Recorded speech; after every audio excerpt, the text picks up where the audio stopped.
മലയാളത്തിലെ എക്കാലത്തെയും മികച്ച ബോക്സ് ഓഫീസ് കളക്ഷനിലേക്ക് കുതിക്കുകയാണ് മോഹൻലാൽ തരുൺമൂർത്തി ചിത്രം തുടരും. 3 ദിവസം കൊണ്ട് 69 കോടിയാണ് ചിത്രം ആഗോള കളക്ഷനായി നേടിയത്.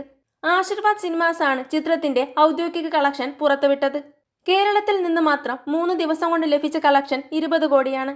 ഞായറാഴ്ച 8 കോടിയായിരുന്നു കേരളത്തിലെ തിയേറ്ററുകളിൽ നിന്നും നേടിയത്. അവധി ദിനമല്ലായിരുന്നിട്ട് കൂടി തിങ്കളാഴ്ചയും കളക്ഷൻ 6 കോടിക്ക് മുകളിൽ പോയി.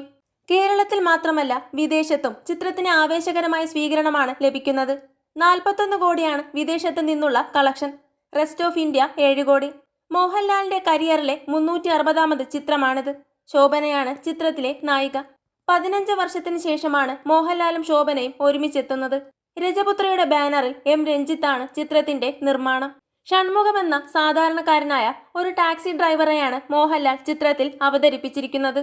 ഒരിടവേളയ്ക്ക് ശേഷമാണ് മോഹൻലാൽ സാധാരണക്കാർക്കൊപ്പം ചേർന്ന് നിൽക്കുന്ന ഒരു കഥാപാത്രത്തെ അവതരിപ്പിച്ചിരിക്കുന്നത്.